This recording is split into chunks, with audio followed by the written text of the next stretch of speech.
परम सत्कार्यो गुरु प्यारी सात संगत जी राधा स्वामी जी। संगत जी, कल बाबा जी इतने नाराज होकर गए कि मैं आपको कैसे बताऊं। संगत जी, आप सबको तो मालूम ही है कि कल रविवार 21 सितंबर को सत्संग में बाबा जी मौजूद नहीं थे जी। सत्संग की सेवा हजूर जी ने निभाई थी। कई लोग चिंतित होकर पूछ रहे हैं कि कहीं बाबा जी की तबीयत तो खराब नहीं। तो आपको आश्वस्त कर दूं कि बाबा जी बिल्कुल स्वस्थ है जी। दरअसल कल सत्संग के समय बाबा जी डेरे से बाहर गए थे और जालंधर पहुंचे थे, लेकिन अफसोस की बात ये रही कि जालंधर में हमने जो व्यवहार किया वो मर्यादा से बाहर था जी। या इसे यूं कहे कि हमने हद पार कर दी तो गलत नहीं होगा। याद कीजिए, कुछ दिन पहले सवाल जवाब में बाबा जी ने हंसते हुए कहा भी था, बाबा को ज़्यादा एक्साइट मत करो वरना तबाही आ जाएगी। और सच में वही घटित हो गया जी। तभी तो बाबा जी बार बार हमें समझाते हैं कि उन्हें शांत माहौल में रहने दें। उनकी ये बातें यूं ही नहीं होती, इसके पीछे गहरा संदेश छिपा होता है जी। लेकिन हम वही गलतियां बार बार दोहराते जा रहे हैं जिनसे हमें बचना चाहिए जी। कल जब बाबा जी जालंधर आए तो हालात इस कदर बिगड़ गए कि उन्हें कार में बैठाना तक मुश्किल हो गया जी। स्थिति यहाँ तक पहुँच गई, करीब 2 मिनट तक बाबा जी की कार का दरवाज़ा ठीक से बंद नहीं हो पा रहा था। जरा सोचिए, उस क्षण बाबा जी को कितनी परेशानी हुई होगी जी। ये दृश्य देखकर दिल सचमुच भारी हो गया जी। जालंधर की संगत ने कल ऐसा उदाहरण पेश किया कि अब लगता है बाबा जी शायद ही आगे कभी जालंधर आने की इच्छा करें। कल जो कुछ हुआ और जिस तरह से बाबा जी नाराज होकर वहां से रवाना हुए जी, वही सारी सच्चाई आज मैं आप सबके सामने इस वीडियो में शेयर करने जा रही हूँ जी। संगत जी, जैसा कि आप सबको पहले ही बताया गया था, कल बाबा जी जालंधर पधारे थे। दरअसल जालंधर के महेंद्र सिंह केपी जी, जो कि बाबा जी की करीबी हैं और राजनीतिक से जुड़े हुए हैं जी, उनके बेटे का कुछ दिन पहले देहांत हो गया था जी। इस दुखद अवसर पर होने वाले अंतिम संस्कार के भोग में शामिल होने के लिए बाबा जी वहां गए थे जी। 4-5 दिन पहले भी बाबा जी इसी सिलसिले में जालंधर आए थे जी। और कल क्योंकि बाबा जी सत्संग के टाइम पर जालंधर में थे, तो इसीलिए बाबा जी ने सत्संग में शिरकत नहीं की। और यही कारण रहा कि ब्यास पहुंची संगत में बेचैनी और चिंता फैल गई थी। सबके मन में सवाल उठ रहा था कि आखिर क्या हुआ, बाबा जी सत्संग में क्यों नहीं आए। लेकिन असलियत ये थी कि बाबा जी पूर्णतः स्वस्थ है। बाबा जी को किसी भी तरह की कोई तकलीफ नहीं है जी। दोपहर के समय बाबा जी डेरा से हेलीकॉप्टर के जरिए जालंधर पहुंचे थे। हेलीकॉप्टर 5 नंबर सेंटर पर उतरा था जी, और वहां बाबा जी ने पैदल चलते हुए संगत को दर्शन दिए। उस समय बहुत से ऐसे लोग भी उपस्थित थे जो ब्यास तक नहीं पहुंच पाए थे जी। लेकिन बाबा जी की कृपा से उन्हें वहीं जालंधर में दर्शन का सौभाग्य मिल गया जी। इसके बाद बाबा जी गाड़ियों के काफिले के साथ जालंधर के मॉडल टाउन स्थित उस गुरुद्वारे की ओर रवाना हुए जी, जहां भोग का कार्यक्रम आयोजित किया गया था। यहाँ ये याद रखना बेहद ज़रूरी है कि 2 साल पहले भी जब बाबा जी इसी जगह आए थे, तब भी कोई सत्संगी बिना सिर ढके गुरुद्वारे में बैठ गए थे। और गुरुद्वारे में कभी भी सिर को ढके बिना नहीं जाते। लेकिन बाबा जी के दर्शनों के चलते संगत गुरुद्वारे में बिना सिर ढके ही पहुंच गई थी जी। उस समय गुरुद्वारे के प्रबंधकों ने नाराज़गी जताई जी, और बाबा जी को तब भी वहां से संगत से नाराज होकर लौटना पड़ा था जी।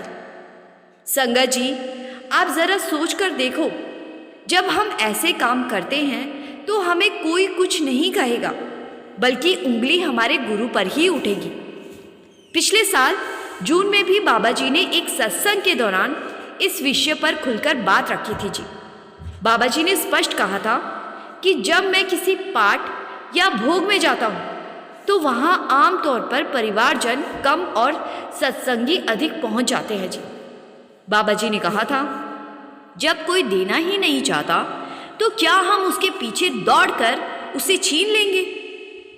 ये बात बाबा जी ने बड़ी सहजता और स्पष्टता से समझाई थी जी। शायद आप सबने इसे सवाल जवाब के कार्यक्रम में भी सुना होगा जी, लेकिन लगता है कि हम उस शिक्षा को अभी तक पूरी तरह अपने हृदय में उतार नहीं पाए हैं जी। कल जब बाबा जी गुरुद्वारे पहुंचे तो शुरुआत में प्रवेश आसान था, क्योंकि तब तक संगत को नहीं पता था कि बाबा जी कौन से गुरुद्वारे में आए हैं। लेकिन जैसे ही लोगों को खबर लगी कि बाबा जी जालंधर पहुंच चुके हैं और इस गुरुद्वारे में हैं, तो सब ने एक दूसरे को फोन करना शुरू कर दिया। सोशल मीडिया के इस जमाने में ये खबर आग की तरह पूरे जालंधर में फैल गई थी और देखते ही देखते वहां इतनी बड़ी संख्या में संगत इकट्ठा हो गई कि हालात काबू से बाहर हो गए। भीड़ इतनी अधिक हो गई कि माहौल को संभालना मुश्किल हो गया था जी। जिस गुरुद्वारे में बाबा जी पहुंचे थे वहां श्री गुरु ग्रंथ साहिब जी के प्रकाश से लेकर मुख्य द्वार तक की दूरी 50 मीटर से भी कम थी जी। लेकिन उसी संक्षिप्त रास्ते में बाबा जी को तेजी से चलना पड़ा जी। लगभग दौड़ ही लगानी पड़ी। कारण ये था कि कुछ लोग उनका कुर्ता पकड़ने की कोशिश कर रहे थे तो कुछ उनके चरण स्पर्श करने के लिए आगे बढ़ रहे थे। संगत जी जरा सोचिए, अगर बाबा जी एक क्षण के लिए भी रुक जाते तो हालात कितने कठिन हो सकते थे जी। चारों तरफ सुरक्षा कर्मियों और सेवकों को घेरा बनाना पड़ा जी और बाबा जी को जल्दी जल्दी कार की ओर जाना पड़ा जी। कार तक पहुंचने के बाद भी संगत इतनी ज्यादा थी कि बाबा जी का कार का दरवाजा बंद करना मुश्किल हो रहा था। संगत जी, अब सवाल ये उठता है कि क्या यही वो उदाहरण है जिसे हम अपनी भक्ति और आदर के रूप में पेश कर रहे हैं? क्या इस तरह से हम बाबा जी की खुशी और कृपा प्राप्त कर पाएंगे? मान लीजिए उन्होंने हमें कोई आध्यात्मिक खजाना दिया भी है, तो क्या इस प्रकार का व्यवहार उसके योग्य है? और यदि वे नाराज होकर वो कृपा वापस ले लें तो सोचिए हमारे साथ क्या होगा। इतिहास और संतों के अनुभव हमें ये सिखाते हैं। बुल्ले शाह जैसे महान संतों से ही देख लीजिए, जब शाह इनायत जी ने उनसे मुख मोड़ लिया तब बुल्ले शाह ने अपने गुरु को मनाने के लिए क्या क्या प्रयास नहीं किए। यहां तक कि वे नाचने वाली के रूप में गुरु के सामने प्रस्तुत हुए थे। संगत जी, जिन्होंने सच्ची भक्ति का अनुभव किया है और गुरु की नाराजगी भी झेली है, वे ही बता सकते हैं कि जब सद्गुरु नाराज होते हैं तो जीवन किस हद तक उलट पुलट हो जाता है जी। बाबा जी ने पहले भी यही बात स्पष्ट रूप से कही थी कि जब मालिक नाराज होते हैं तो साधारण सी चीजें भी स्वादहीन और असंतोषजनक लगने लगती है। घर में सब कुछ मौजूद होने के बावजूद रोटी भी गले से नहीं उतरती जी और जीवन में तृप्ति नदारद हो जाती है जी। कल भी यही दृश्य सामने आया। हमने बाबा जी को कार तक पहुंचने में इतना असहज कर दिया कि उनका सहज मार्ग कठिन हो गया जी। हमारे एक परिचित ने बताया कि उन्हें बहुत समय बाद बाबा जी के दर्शन का अवसर मिला था जी, लेकिन पहली बार उन्होंने देखा कि संगत बाबा जी को इस कदर परेशान कर दिया। यदि आप कल जालंधर में उपस्थित किसी जोनल सेक्रेटरी साहेब या बाबा जी के निकट किसी व्यक्ति से पूछेंगे तो वे साफ साफ बताएंगे कि बाबा जी नाराज होकर वहां से लौटे और वो ये भी हमारी वजह से ही। अब सोचिए, क्या इस तरह हम उनसे आध्यात्मिक अनुभूति और ज्ञान प्राप्त कर पाएंगे? और यही कारण है कि बाबा जी हमेशा कहते हैं, और कल हजूर जी ने भी संगत में दोहराया कि वे पिछले 35 सालों से यही समझा रहे हैं, जिसे देना है वो चाहे 7 समुंदर पार बैठे हो उसे मिल जाएगा, और जिसे देना नहीं वो सामने बैठे को भी नहीं मिलेगा। हमने ना तो उस आनंद को प्राप्त किया, ना प्रसन्नता का अनुभव किया, बल्कि अगर सद्गुरु की नाराजगी ले ली तो चाहे घर में कितना भी धन संपत्ति हो, रोटी भी गले से नहीं उतरती और मन में संतोष नहीं रहता जी। ऐसे में सब कुछ व्यर्थ हो जाता है जी और जीवन मुसीबतों और कठिनाइयों से भर जाता है जी। संगत जी, किसी आम व्यक्ति का गुस्सा या नाराजगी कोई बड़ी बात नहीं होती जी, लेकिन जब सद्गुरु नाराज होते हैं तभी असली कठिनाई और तबाही का आगाज होता है। भूले शाह जी और भाई मन जी जैसे महान आत्माएं हमें यही शिक्षा देती है। उनके जीवन को देखिए, उन्होंने भी वही अनुभव किया। जब सद्गुरु नाराज होते हैं तो ये भीतर तक जीवन को झकझोर देता है और सब कुछ अस्थिर कर देता है। मुझे एक घटना याद आ रही है जी, जो दिल्ली से जुड़ी हुई है। दिल्ली में एक बीबी जी थी जो किसी विभाग में सेवा करती थी जी। उन्हें अक्सर खबर मिल जाती थी कि बाबा जी कब और कहाँ आने वाले हैं। अब इस सूचना का फायदा उठाते हुए ये बीबी जी तुरंत वहां पहुंच जाती थी। जब बाबा जी किसी दूरा सेंटर में जाते तो वो चुपचाप और अपना मुंह ढककर संगत में बैठ जाती थी। केवल एक छोटी सी झलक पाने के लिए वो हर जगह पहुंच जाती थी। उनका यही भाव था कि जहां भी अवसर मिले बाबा जी के दर्शन अवश्य कर लिए जाए। और हम सोचते हैं कि अगर मुंह ढककर बैठेंगे तो बाबा जी को हमारी मौजूदगी का पता नहीं चलेगा। एक बार बाबा जी एयरपोर्ट से बाहर निकल रहे थे और वही बीबी जी पहले से ही वहीं खड़ी थी। जैसे ही बाबा जी एस्केलेटर से नीचे आए, उन्होंने उन्हें देख लिया। बाबा जी उनके पास गए और धीरे से कहा, बीबी, पीछे पीछे दौड़ने से कुछ नहीं मिलता।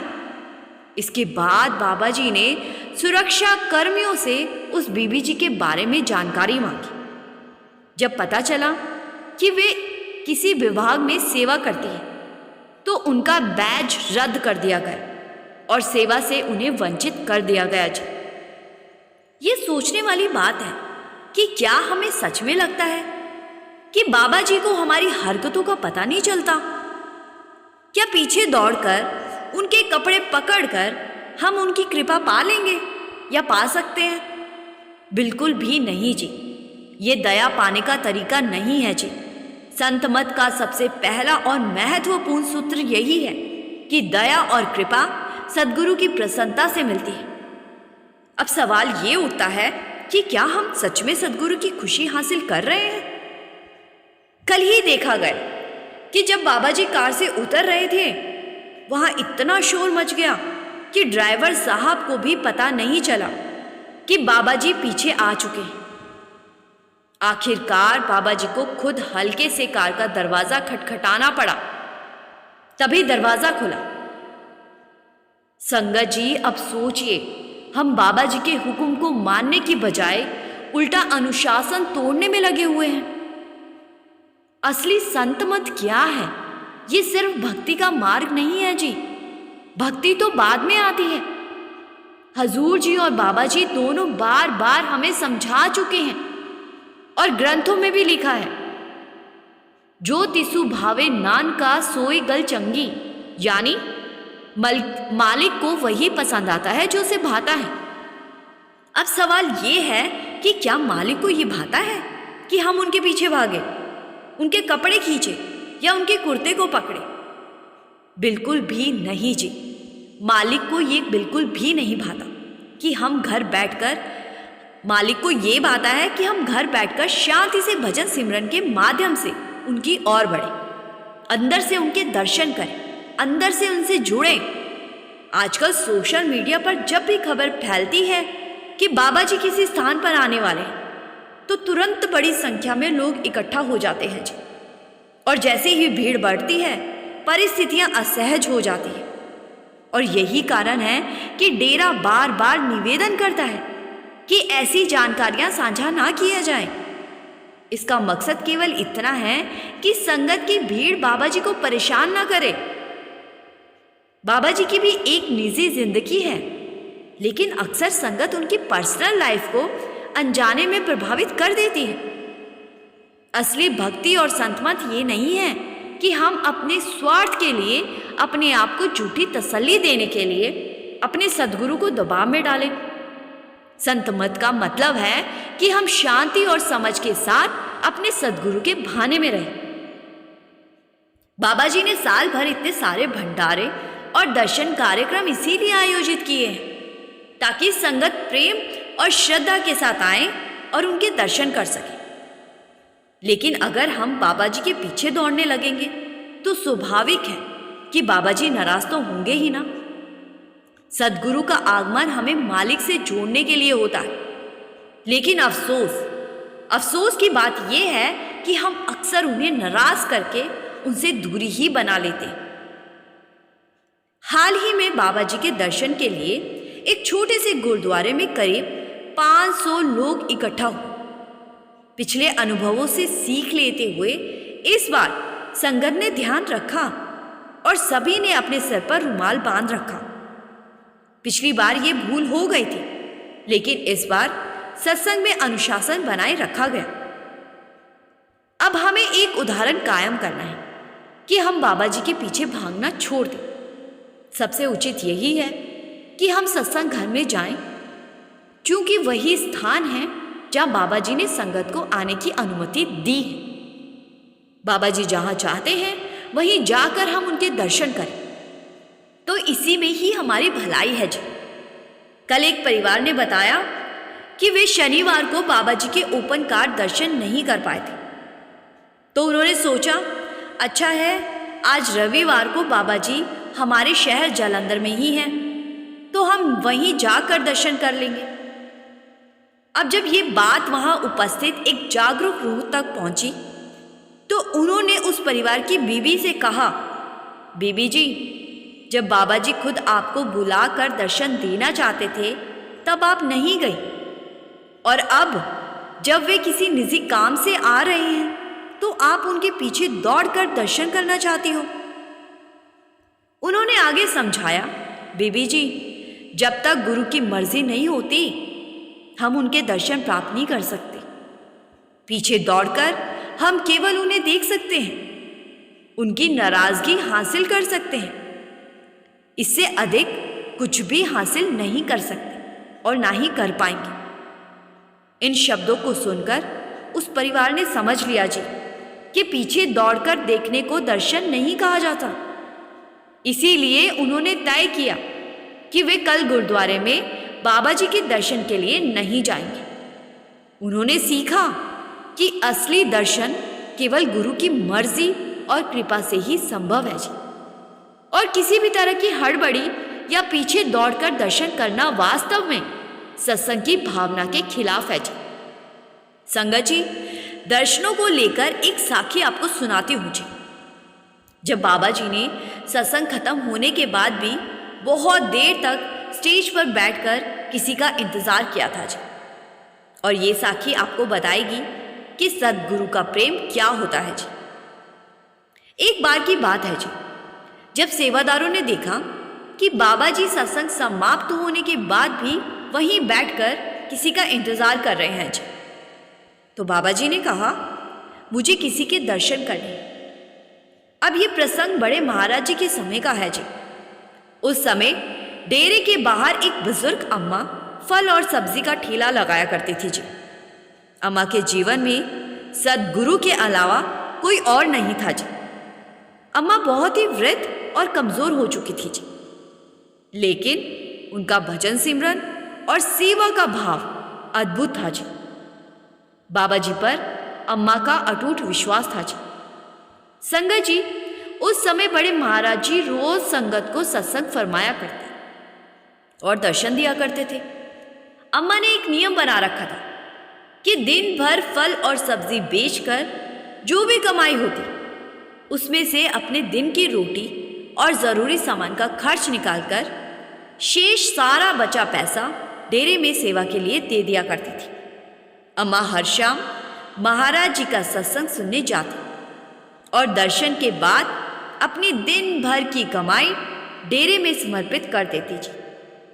अम्मा ये नियमित सेवा कई वर्षों तक करती रही जी। ठेले के पास ही उन्होंने अपने रहने के लिए एक छोटी सी झोपड़ी बना रखी थी जी। एक दिन बहुत तेज बारिश हुई जी और उस दिन अम्मा के फल सब्जी नहीं बिक सके जी, क्योंकि बारिश के कारण ग्राहक बाजार में नहीं निकले। पूरे दिन ग्राहक के इंतजार में बैठे रहने के बावजूद भी एक भी व्यक्ति नहीं आया जी। अब शाम का समय हो गया और महाराज जी ने सत्संग समाप्त कर दिया, लेकिन अम्मा मन ही मन सोच रही थी, आज अगर मैं खाली हाथ डेरे में जाऊंगी तो सद्गुरु को कैसा लगेगा। और इसी सोच में वो वहीं अपने ठेले पर बैठी रही थी। अब इस बीच महाराज जी ने रोज की तरह संगत को सत्संग फरमाया और दर्शन भी दिए। जब सारी संगत पंडाल से चली गई तो सेवादारों ने देखा कि महाराज जी अपनी गद्दी पर ही बैठे हुए। काफी देर तक देखते रहने के बाद एक सेवादार ने महाराज जी के पास जाकर बोला और धीरे से पूछने लगा कि महाराज जी, क्या मुझे हक है कि मैं आपसे कुछ पूछ सकूं कि आप इतने समय तक यहां क्यों बैठे? रोज की तरह आप सत्संग समाप्त करने के बाद अपनी कोठी में चले जाते हो, लेकिन आज काफी देर हो जाने के बावजूद भी आप यहीं बैठे हो। अब महाराज जी ने मुस्कुराते हुए कहा, मैं किसी का इंतजार कर रहा हूं, मुझे उसके दर्शन करने हैं, लेकिन आज वो आए नहीं। अब सेवादार ये सुनकर हैरान रह गया और सोचने लगा कि जिनके दर्शन के लिए संगत इतनी दूर दूर से आती है, आखिर उन्हें किसके दर्शन करने हैं। सेवादार ने फिर कहा, महाराज जी, मुझे आपकी बात समझ नहीं आई। महाराज जी ने कहा, डेरे के बाहर जाओ, वहां सब्जी की एक बूढ़ी माई बैठी होगी, उसे यहां लेकर आओ। सेवादार ने महाराज जी का हुक्म मान लिया और डेरे के बाहर जाकर बूढ़ी अम्मा को साथ चलने के लिए बुलाया। अम्मा थोड़ी हिचकिचाई और कहने लगी, आज मेरे पास सेवा में डालने के लिए कुछ भी नहीं है, एक भी पैसा नहीं है। सेवादार ने मुस्कुराते हुए कहा, तो क्या हुआ अम्मा, अगर आपके पास पैसे नहीं हैं तब भी मेरे साथ चलिए, महाराज जी आपका इंतजार कर रहे हैं। अब जब अम्मा ने ये सुना कि महाराज जी उनका इंतजार कर रहे हैं तो उनकी सारी हिचकिचाहट दूर हो गई जी। वो दौड़ती हुई डेरे के अंदर आई और सत्संग पंडाल में पहुंचे जी। वहां उन्होंने देखा कि पूरा पंडाल खाली है, सिर्फ महाराज जी और कुछ सेवादार ही मौजूद है। ये दृश्य देखकर अम्मा की आंखें भावुक होकर भर आई जी। फिर महाराज जी ने अम्मा से पूछा, अम्मा तुम आज क्यों नहीं आई? अम्मा ये सुनकर हैरान रह गई कि महाराज जी को कैसे पता चला कि वो रोज यहां आती है।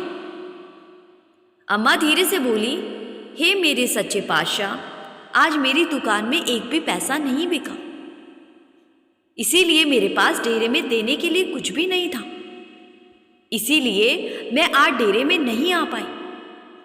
महाराज जी मुस्कुराए और कहने लगे कि अम्मा, तुझे किसने कहा कि डेरे में रोज कुछ देना है? अम्मा ने जवाब दिया, महाराज जी, मैं पिछले कई सालों से अपनी कमाई का कुछ हिस्सा डेरे में सेवा के रूप में देती आ रही हूँ, लेकिन आज कोई भी ग्राहक नहीं आया। महाराज जी ने समझाया, अम्मा, मालिक देने वाले के भाव से प्रसन्न होता है। मालिक के घर किसी चीज़ की कमी नहीं है, लेकिन मालिक उस भाव को देखकर खुश होता है जो सच्चे और निस्वार्थ भाव से दिया गया, और वो दिया गया 1 रुपया भी लाखों रुपए से कहीं अधिक मूल्यवान है, जो लालच या किसी इच्छा को पूरा करने के लिए दिया गया। और आज तेरी दुकान में कोई ग्राहक इसीलिए नहीं आया क्योंकि आज तक तू मेरे दर्शन करने आती थी और आज मुझे तेरे दर्शन करने थे। और यही सच्चा भाव और सच्ची श्रद्धा बहुत कम लोगों में देखने को मिलती है। अब महाराज जी की ये बातें सुनकर अम्मा की आंखों से आंसू झरझर बहे जा रहे थे। इसके बाद महाराज जी ने अम्मा से कहा, माई, अब इस उम्र में तुझे दुकान लगाने की ज़रूरत नहीं है और ना ही अकेले रहने की आवश्यकता है। अब से तू यहीं डेरे में रह और यहीं सेवा किया कर, भजन सिमरन किया कर। इस उम्र में तुझे सहारे की ज़रूरत है। यहाँ रहकर जो भी सेवा तुझसे हो सके कर और अपना अधिकतम समय भजन सिमरन में लगा। उस दिन के बाद अम्मा वहीं डेरे में रहने लगी जी। संगत जी, हम सोचते हैं कि बाबा जी को हमारी क्या ही खबर होगी, लेकिन सच बात ये है कि बाबा जी को एक एक संगत के बारे में सब कुछ पता होता है जी। संगत जी, कमेंट में राधा स्वामी ज़रूर लिखिए जी, और आप चाहें तो इस चैनल को सब्सक्राइब भी कर सकते हैं जी। गुरु प्यारी सास संगत जी, राधा स्वामी जी।